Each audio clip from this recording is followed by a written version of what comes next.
Bem, bom dia, boa tarde, boa noite. Em meio a uma barulheira aqui nessa rua que eu estou, que é a rua onde fica o prédio do Solar Araújo Pinho, onde eu fiz o meu concurso para entrar na UFRB. Era originalmente uma escola primária, agora parece que é novamente uma escola primária, onde funcionava o Secult, o Centro de Cultura, Linguagem e Tecnologias Aplicadas. Era aqui, nesse prédio, nessa rua, que, aliás, é uma rua também que tem uma importância, vamos dizer, histórica, musical.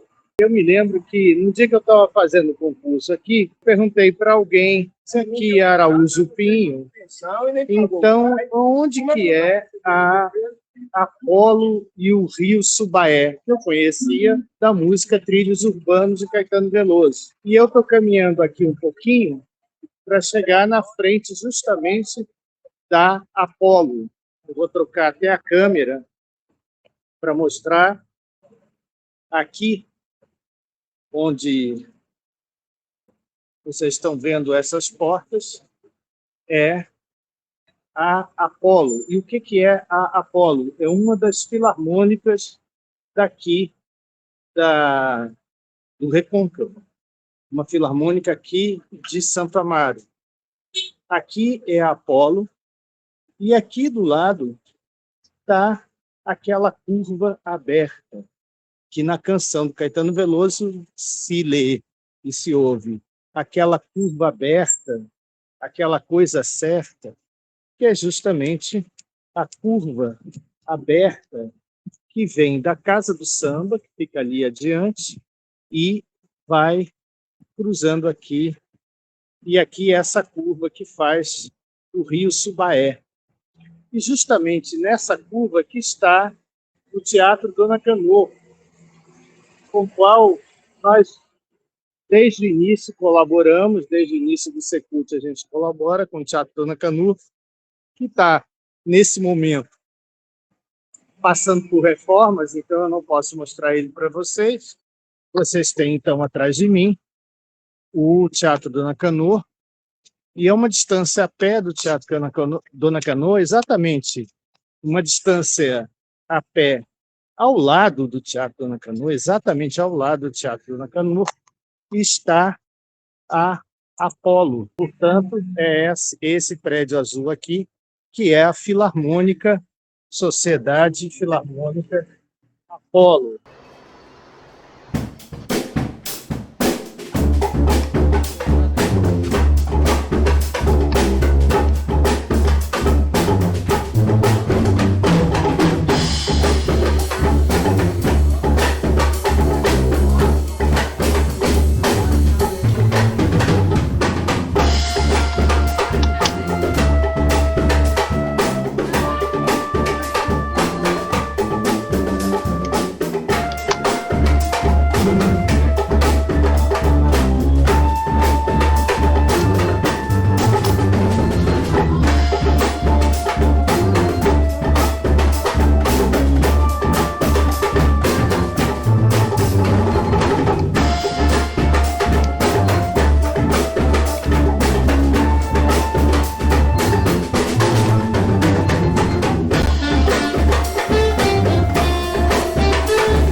Nós começamos, portanto, aqui, nesse prédio.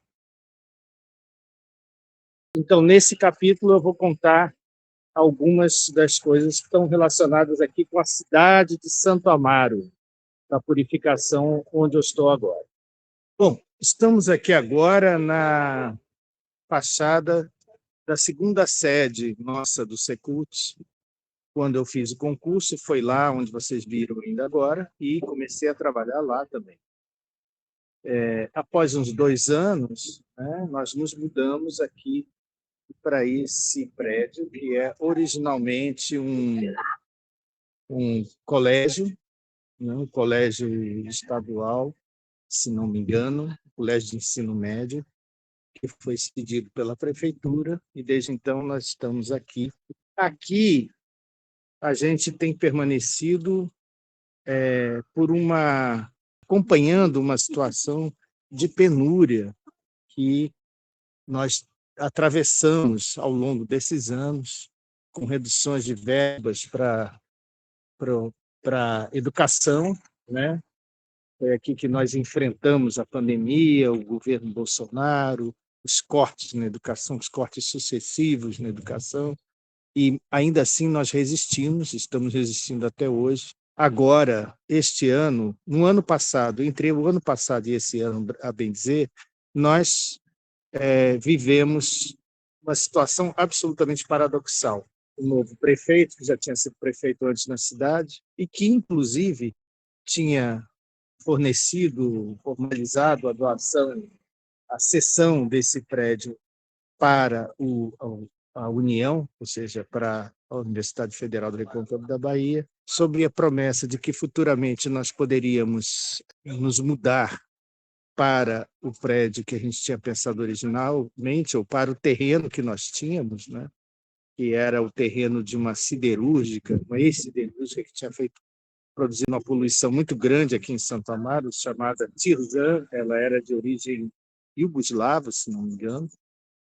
Esse terreno era composto basicamente de uma ruína de uma fábrica que a gente pretendia reformar, mas no mandato anterior, esse mesmo prefeito tinha tentado ocupar com uma fábrica bastante poluente também, de produtos químicos. E a gente se mobilizou e não deixou que isso acontecesse. Passou o tempo e aí, mais recentemente, em 2025, no começo do ano, o prefeito requisitou o terreno novamente e a gente foi vendo o sonho do novo campus desaparecer. Lutamos contra isso, mas ele acabou conseguindo maioria na Câmara de Vereadores para aprovar a cessão do terreno para outra finalidade, para a construção de um supermercado. Fato é que, para encurtar a história, o tal supermercado nunca saiu, o terreno hoje foi a leilão, o supermercado não se interessou em ir para lá, e a gente, por outro lado, conseguiu, através do governo do Estado, a cessão de um outro terreno até muito mais interessante, onde será construído, então, já tem o projeto e tudo, onde será construída, então, a sede definitiva do Secult. Daqui a 2 anos a gente estará saindo daqui para essa nova sede. Portanto, essa atitude, né, do prefeito não teve efeito, sem querer fazer trocadilho já fazendo, não teve efeito sobre nós. Aqui, né, aqui é a comunidade do Sacramento e aqui é o Secult, né? Então, nós estamos aqui num bairro de tradição, em Santo Amaro, onde acontecem, por exemplo, as trezenas de Santo Antônio, né? É um bairro importante na história de Santo Amaro, e aqui que, a partir de 2017, eu vim trabalhar na sequência daquele outro prédio que eu mostrei anteriormente. Bem, agora a gente está aqui dentro do Secult, dentro do Pedro Lago, né? Até em horário de algumas aulas, e eu estou me aproximando de um lugar que eu mencionei no capítulo passado, esse lugar que eu que eu denominei de piscina. A piscina é justamente esse espaço aqui. Foi nesse lugar aqui que eu imaginei um festival de performance como projeto de extensão, meu primeiro projeto de extensão. E aí propus o performance na piscina. E ninguém se inscreveu, né? Depois eu tentei de novo, uma segunda vez, também ninguém se inscreveu. E eu saquei que a dinâmica aqui não funcionaria dessa forma. De fato, havia pessoas que faziam performance naquela época, aqui como alunos, né? Havia até mesmo professores que poderiam fazer, tanto é que a gente chegou a fazer uma passeata, está aí até na vinheta de abertura desse programa, A gente fez uma passeata pela cidade, apresentando o Secult, com os professores dançando, fazendo coreografias, enfim, se movimentando pela cidade. Só que essa situação aqui não se consolidou. Agora, anos depois, eu tenho dado laboratórios de performance aqui e os alunos fizeram performances nesse espaço, inclusive essa pintura que vocês estão vendo aqui no chão foi resultado do trabalho de uma aluna que acabou sendo incorporada aqui à visualidade da piscina. O Secult conta hoje com 2 programas de pós-graduação, mestrado, né? Um interdisciplinar em cultura, linguagem e tecnologias, e o outro que se chama mestrado de artes, que eu ajudei a criar e hoje sou vice-coordenador desse programa. Além disso, eu estou passando aqui pelo corredor, que tem os nossos outros cursos, como o tecnólogo em arte do espetáculo, que está aqui atrás de mim. Depois a gente tem o curso de licenciatura em música popular brasileira, que é um curso que eu tenho um tremendo carinho. Aqui também está o curso do bacharelado interdisciplinar Cultura, Linguagem e Tecnologias, que a gente chama carinhosamente de BICULT, né? Pela sigla BICULT. Depois aqui tem o tecnólogo em produção musical, um outro curso que a gente tem aqui de tecnólogo em políticas de gestão cultural e a licenciatura interdisciplinar em artes, né? Esses cursos, portanto, se tratam, na verdade, de 6 cursos, né? Mais os 2 programas de pós-graduação e mais algumas graduações, pós-graduações lato sensu, formam esse conjunto que é o, o, o total das atividades aqui do Secult. Além disso, o Secult tem conseguido se afirmar aqui na região também como um lugar de referência para atividades comunitárias, né? Os terreiros de candomblé têm encontrado espaço aqui sem serem reprimidos e são muito bem-vindos, assim como também há outras atividades de caráter artístico e também até de caráter religioso, porque o centro nasceu sob o signo de Cosme e Damião, e, portanto, todos os anos, na época da festa de São Cosme e São Damião, a gente faz a festa de aniversário do Secult. Além disso, a gente tem, como eu disse, várias outras atividades de extensão, de pesquisa, né? Então, o centro é muito ativo e muito vivo, com muita produção. E o meu caminho hoje de pesquisa aqui no Secult, né, que tem a ver com uma reunião feita numa mesa como essa, só que lá no Argentina, há muitos anos atrás, mas precisamente no ano de 2016. Quando eu cheguei aqui, esses cursos todos que eu mencionei ainda agora não existiam e estavam justamente sendo preparados. Eu comecei a participar das reuniões e me aproximei mais das reuniões em torno do curso de tecnólogo em arte do espetáculo. Em primeiro lugar, e porque eu fiquei muito intrigado com a reaparição desse termo de espetáculo, que era um termo que, ao longo dos 15 anos que eu trabalhei no Arte do Corpo, a gente, de algum modo, punha muito em questionamento. E saber mais a respeito, e acabei me envolvendo com o curso, inclusive é o curso onde eu ministro mais, que a gente chama componentes. Eu me vi envolvido numa discussão sobre a terminologia, história e teoria das artes do espetáculo. O curso se chamava Arte do Espetáculo. Eu perguntei, mas o que vocês estão entendendo como espetáculo? Ninguém respondeu nada. Uma das pessoas que estava à frente do curso, que ia ser, inclusive, coordenador do curso, se eu não estou enganado, me disse assim, mas qual é o problema que você tem com o espetáculo? E eu expliquei, olha, é um termo que não faz muito sentido hoje em dia, por isso e tal. E havia a discussão em torno desse componente história e teoria das artes do espetáculo, que era uma espécie de história do teatro, na verdade. Essa pessoa, então, disse assim, e qual o nome que você usaria se não fosse espetáculo? Eu disse, seria artes ao vivo, é um dos termos que eu uso para designar o conjunto que engloba teatro, dança, performance, enfim, coisas que são realizadas em presença. Eu sabia que o conceito também era um conceito polêmico, mas foi o que me veio à cabeça naquele momento. E aí a pessoa disse, então você faça um componente chamado História e Teoria das Artes ao Vivo. Eu disse, eu faço. E aí o curso ficou, então, com esses dois componentes, História e Teoria das Artes Espetáculo, História e Teoria das Artes ao Vivo, que começou como uma espécie de, não foi propriamente uma treta, mas uma divergência, acabou se tornando uma coisa muito interessante, que deu ensejo, oportunidade para uma série de coisas. Inclusive, a primeira vez que esse componente foi ministrado foi por mim, o de História e Teoria das Artes de Espetáculo.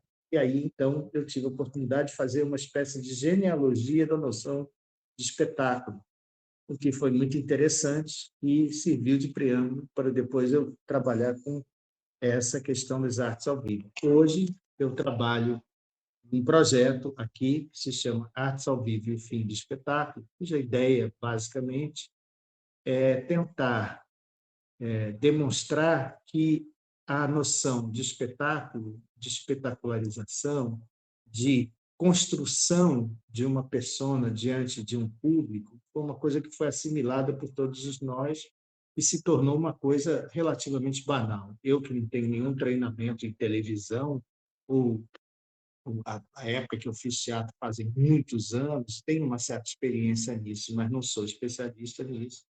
Eu, por exemplo, consigo fazer, né?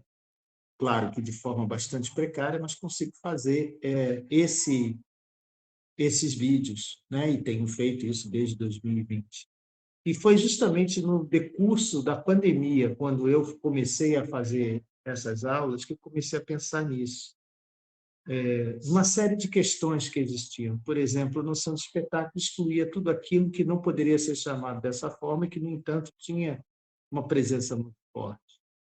Daí foi um pulo para pensar na questão da colonialidade do teatro, né? Que, como a gente sabe, desde os jesuítas, no processo inicial da colonização, já estava presente, né? Nas táticas usadas pelo colonizador, no caso, os jesuítas. Portanto, a gente tinha um problema mais amplo de identificar o que existia como performance aqui antes da chegada do invasor. Isso acoplado à questão do declínio do espetáculo, por se tornar uma coisa tão banal que todos fazem, e, evidentemente, quando tudo se torna espetáculo, que era aquilo que o Guy Debord já tinha chamado a atenção, no final das contas, ele se dilui. E isso acompanhado também de uma crise do próprio teatro e das próprias artes cênicas, vamos dizer assim, tradicionais, uma crise que não é discutida por mim, imagina, é alguma coisa que vem sendo discutida há muitos anos. Por outro lado, também havia o meu desejo de afirmar, né, a performance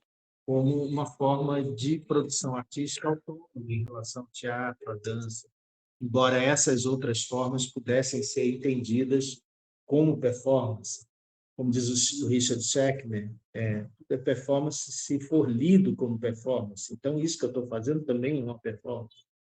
Então, dado esse caráter genérico e abrangente da performance, obviamente que isso pode incluir até, desde as formas mais canônicas, né, de performance, de acordo com o modelo ocidental, até a própria invenção da performance como um gênero artístico que se dá nos anos 60 e 70, na Europa e nos Estados Unidos, se espalha pelo mundo e hoje existe como produção artística disseminada pelo mundo todo e presente em todos os cursos que têm relação com o cênico também, né? Caso que aconteceu aqui. Da mesma forma, né, nós elaboramos o mestrado em artes pensando em algo que não fosse somente a forma acadêmica de fazer um mestrado em artes, ou seja, você discutir apenas a teoria artística. A gente pensou num mestrado que fosse também uma oportunidade para os artistas contemporâneos, os jovens que estão chegando à arte nesse momento, as pessoas que têm se vocacionado e que têm se dedicado à arte, pudessem criar os seus trabalhos, construir a sua carreira junto conosco aqui no mestrado de artes. Então, isso tem o propósito de, no final das contas, anular tradicional oposição entre teoria e prática, ou seja, os alunos nossos aqui do mestrado de artes, na sua maioria, são artistas, né? São pessoas que trabalham artisticamente, que criam, né? E também discutem a arte, porque tanto é equivocada a ideia de separar a teoria da prática, quanto é equivocado dizer que o artista só faz, mas não pensa, não teoriza sobre o seu trabalho. A gente tenta demonstrar que a teoria da arte é tremendamente importante para o trabalho artístico e a vivência do trabalho artístico é tremendamente importante para a criação e para a criação em si, claro, e também para a expressão artística, né, a criação, o processo de criação. Pessoal, para concluir esse capítulo de hoje, eu pensei em fazer essa espécie de coda, né, do capítulo, falando sobre alguns erros que eu cometi, algumas coisas que eu deixei de falar nos capítulos anteriores. Então, começar por uma menção que eu fiz no capítulo passado sobre uma canção, na verdade, uma citação, e eu falo que é uma citação do Caetano Veloso, no disco Transa, ele cita a canção Vapor de Cachoeira, né? O vapor de cachoeira não navega mais no mar, o vapor de cachoeira não navega mais no mar. Essa canção não é dele, obviamente, é uma canção de 1956. Uma amiga entrou em contato comigo e falou: olha, a canção é tal, assim, assim, e me mandou a canção, inclusive. Uma bela canção de Ayrton Rocha, era interpretada por Ayrton Rocha e o trio Maraiá, ao estilo daqueles trios dos quais o mais famoso foi certamente o trio os Tincoães, né, que se notabilizaram depois, nos anos 70, né? Mas, em 1956, essa canção Vapor de Cachoeira foi gravada por Ayrton Rocha e Trio Maraiá, e, segundo ela, fazia muito sucesso. Ela também me chamou a atenção para o fato de que o vapor mais famoso era o vapor Paranaguá. Eu já soube, inclusive, que alguns desses barcos eram adaptações, não eram como o vapor do rio Mississippi, né, e tal, eram já adaptações feitas aqui. Mas ela me disse que, nos últimos anos, o vapor que circulava já era bastante maltratado, né? Um barco velho que se chamava João das Botas, era o nome do barco. Que eu já ouvi como expressão de uma pessoa sem grandes qualidades, um João das Botas, que talvez venha exatamente disso aí. E também eu queria mencionar para vocês, tem pessoas que têm me perguntado qual é a trilha que você usa ali na vinheta dessa série especial. É uma composição dos Novos Cachoeiranos. Eu não tenho o nome da composição aqui, porque é uma composição antiga, mas eu achei que era bom colocar, né, algo que tivesse a ver com os Novos Cachoeiranos e com esse contexto de época.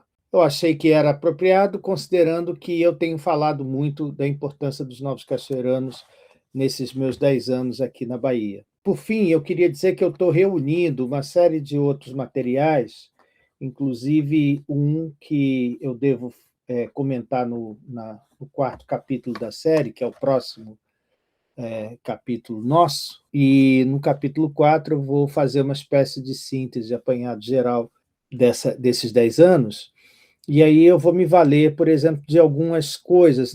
Na ocasião que eu cheguei aqui, eu fiz umas gravações imaginando-me meio como alguém que fosse um antropólogo que estivesse visitando uma determinada região, uma coisa assim.